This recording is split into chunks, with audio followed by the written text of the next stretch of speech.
Merci à vous qui nous suivez sur Africable Télévision. Bienvenue à ce rendez-vous de l'actualité. Voici les titres. Au nombre des pays qui vont participer à l'intervention militaire au Mali figure le Tchad. Le chef de l'État tchadien Idriss Déby Itno est allé remonter le moral des troupes basées à Niamey. Le Tchad compte déployer 2000 soldats au Mali. Célébration ce dimanche du 52e anniversaire de l'armée malienne dans un contexte de guerre. Une cérémonie au cours de laquelle un hommage a été rendu aux 2 soldats tués dès les premières heures de l'assaut contre les terroristes islamistes à Konna. Du sport avec la 29e Coupe d'Afrique des Nations de football. La poule B est entrée en lice hier dimanche avec les matchs Ghana-RDC sur le score de 2 buts partout et Mali-Niger sur le score de 1 but à 0. Plus de détails avec Yacouba Dansogo et Aminata Mariko. Merci de nous accueillir chez vous. C'est sur le Mali que nous ouvrons cette édition. C'est dans un contexte de guerre que l'armée malienne a célébré ce dimanche son 52e anniversaire. La cérémonie s'est déroulée au ministère de la Défense, une cérémonie au cours de laquelle un hommage a été rendu aux 2 soldats tués dès les premières heures de l'assaut contre les terroristes islamistes à Konna. Nadia Apéadi et Seydou Niari.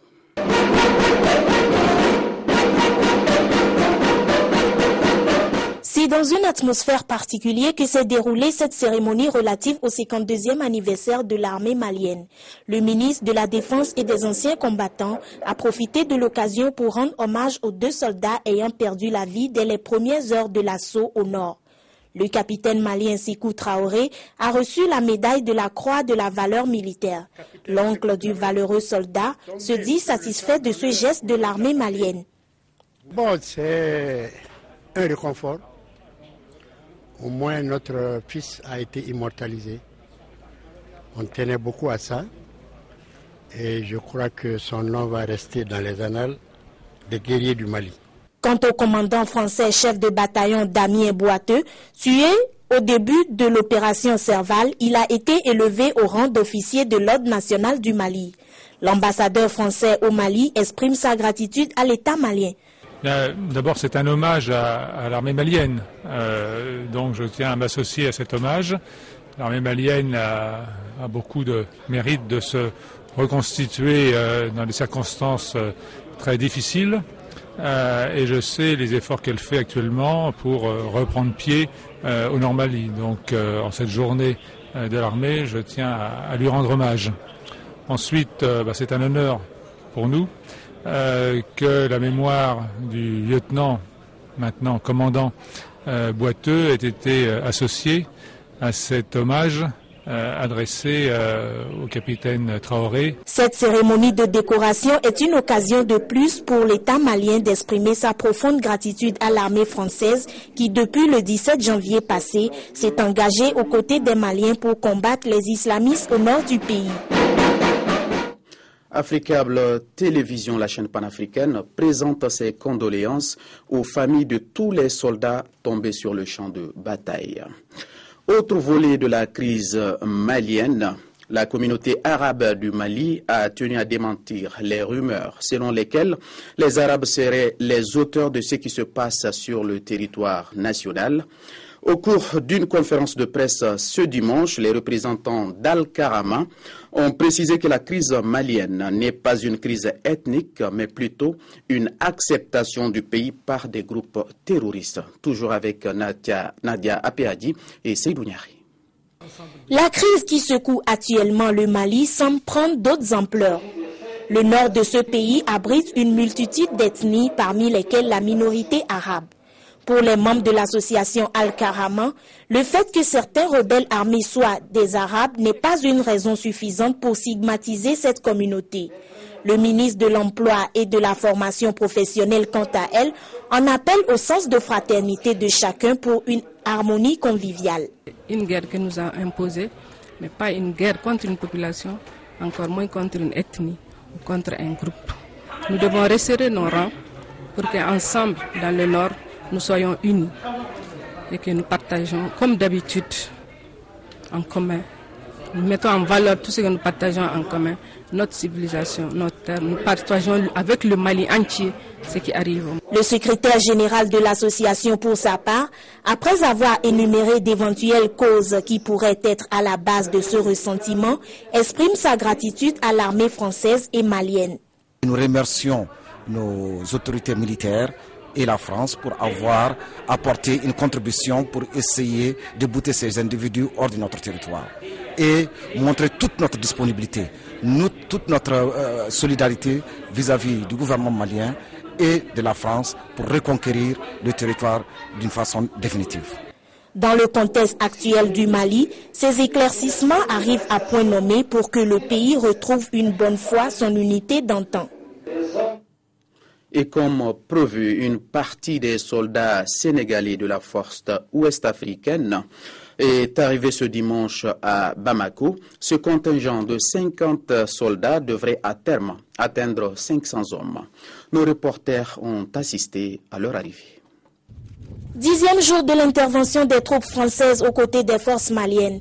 Désormais, elles ne sont plus seules. Depuis jeudi dernier, les premiers éléments des forces ouest-africaines ont foulé le sol malien à l'instar des Togolais, des Nigérians, pour ne citer que ceux-là. Ce dimanche matin, c'est le tour du contingent sénégalais. Pour l'ambassadeur du Sénégal au Mali, au-delà de la résolution de l'ONU, le Mali est un pays frère. En dehors même de la résolution des Nations Unies 2085, de par sa politique de défense, et également la coopération militaire que nous avons avec le peuple frère de Mali, c'est pourquoi nous sommes là. Dans l'agenda qui avait été prévu a été un peu bouleversé à cause de l'avancée imprévue des djihadistes. Normalement, les troupes devaient être là au mois de septembre. Le commandant du contingent, pour sa part, se dit confiant pour mener à bien cette mission. Comment nous comptons mener la mission? Nous allons la mener en tant que militaire. Donc, un militaire bien entraîné peut faire face à toutes les situations et c'est dans ce cadre-là qu'on s'est engagé. Le Mali et le Sénégal, c'est le même pays, la même nation. Donc si des éléments mal intentionnés viennent jusqu'à prendre une partie du territoire malien, c'est comme s'ils avaient pris une partie du territoire sénégalais. La mobilisation des troupes ouest-africaines aux côtés de l'armée malienne et française dans cette opération montre la volonté des États à éradiquer le terrorisme. Dans le cadre de la mission de la CEDEAO pour le Mali, les soldats sénégalais ont reçu les dernières instructions du chef d'état-major général des armées. Écoutons le général Mamadoussou. Je tiens ici à vous dire tout ce que j'attends de vous. C'est un comportement exemplaire et un professionnalisme dans les postes où on vous a mis. Je voudrais également vous dire, transmettre le message donc, de M. le Président de la République, chef suprême des armées, sur son attente.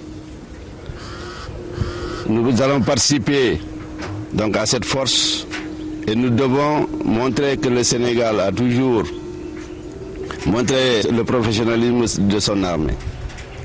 Donc je vous tiens à vous dire encore une fois tous mes encouragements. Et également vous demander de bien nous représenter au sein de la MISMA. Vous allez vous engager dans un cadre international, donc avec d'autres contingents. De ce fait, vous allez être les ambassadeurs du Sénégal au Mali. Donc votre comportement doit être exemplaire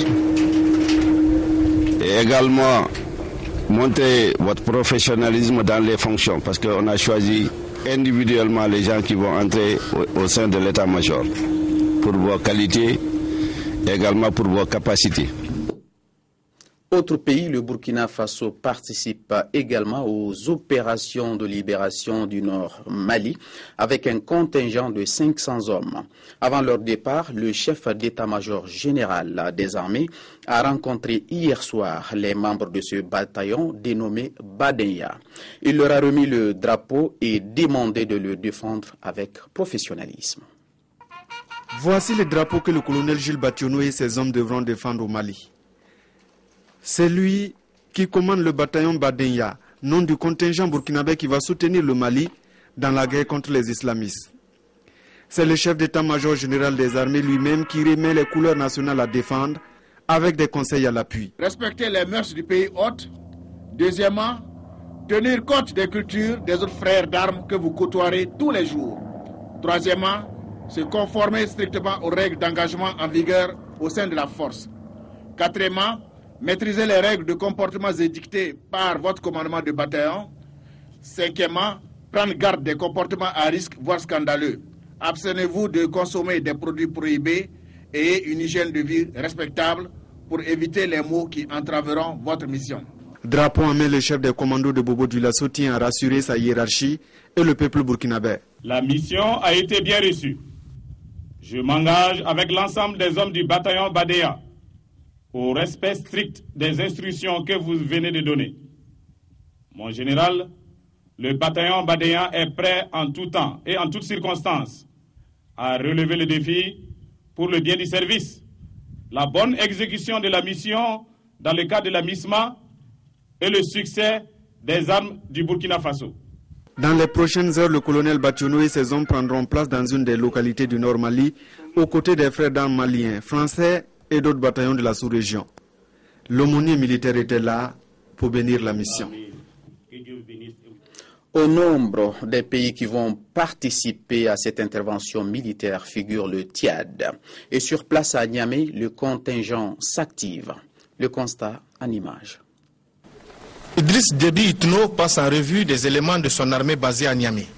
Le chef de l'État tchadien est venu remonter le moral au contingent de 600 militaires lourdement armés, prêts à combattre pour libérer le Nord Mali. Le Tchad compte déployer 2000 soldats qui partiront de Niamey. Ce qui m'a motivé donc à envoyer 2000 hommes, ce n'est pas parce que nous avons beaucoup de matériel, ce n'est pas parce que nous avons beaucoup de gens, mais c'est pour chercher au maximum faire l'économie des hommes en augmentant le nombre de soldats déployés et de matériel déployé sur le terrain. Les militaires tchadiens, selon leur commandant, sont impatients d'être sur le théâtre des opérations. Ils ont un moral de fer. Le moral, c'est-à-dire inexplicable. Vous avez vu ici en présence de tout le monde. Alors les Allemands sont en train de sauter et crier. Le déploiement des militaires tchadiens et nigériens n'est qu'une question de jours. Ils attaqueront sur le front nord à partir du Niger. Objectif, prendre en sandwich les djihadistes dans leur retraite face à l'offensive des Français et Maliens. Du sport avec la CAN 2013, la poule B est entrée en lice. Ce dimanche, le match au sommet entre le Ghana et la République démocratique du Congo s'est scordé par un match nul, 2 buts partout. Le commentaire est signé Yacouba Dansogo. Ce match Ghana-République démocratique du Congo était très attendu par les observateurs du football. Deux équipes très fortes physiquement et techniquement. Il n'y a pas eu de ronde d'observation dans cette rencontre. Ce sont les Black Stars qui sont les premiers à annoncer les couleurs. La réaction congolaise ne s'est pas fait entendre. Loa bien servi par Mputu trouve la barre transversale. Guyane Asamoah, dans la foulée, rate l'immanquable. 10 minutes plus tard, sur ce joli service du tournoi Kwadjo Asamoah, Emmanuel Aymang Badou ouvre le score. C'est le tout premier but de cette 29e CAN orange. Mi-temps, 1-0 pour le Ghana. Au retour des vestiaires, les Black Stars appuient sur l'accélérateur. Ils sont récompensés à la 49e minute par Kwadjo Asamoah. Menés 2-0, les Léopards ne baissent pourtant pas les bras. Ils vont petit à petit imposer leur rythme et leur jeu. Mputu, intelligemment servi par Mboukani, trompe Daouda. Très engagé dans cette seconde période, la RDC va obtenir un penalty. Dieu merci, Boukani se charge d'exécuter la sentence. Il prend à contre-pied Daouda, le gardien ghanéen. Malmenés, les Black Stars décident de sortir de leur base. Mais dans le but congolais, l'excellent Kidiaba répond à chaque fois aux sollicitations des attaquants ghanéens. En toute fin de partie, Moulungu rate de près le but de la victoire. Idem pour Guyane Asamoah qui a fait crucifier toute la RDC dans le temps additionnel. Score final 2-2. Comme lors de la journée inaugurale, dans le groupe A, il n'y a toujours pas de victoire dans cette 29e CAN orange. Autre rencontre de cette CAN 2013 avant de refermer cette édition. En seconde heure, les Aigles du Mali affrontaient le MENA national du Niger à Port-Elisabeth, toujours dans le groupe B. Victoire malienne sur le score de 1-0. C'est la toute première victoire de cette 29e CAN Orange. Aminata Mariko pour le résumé de ce match.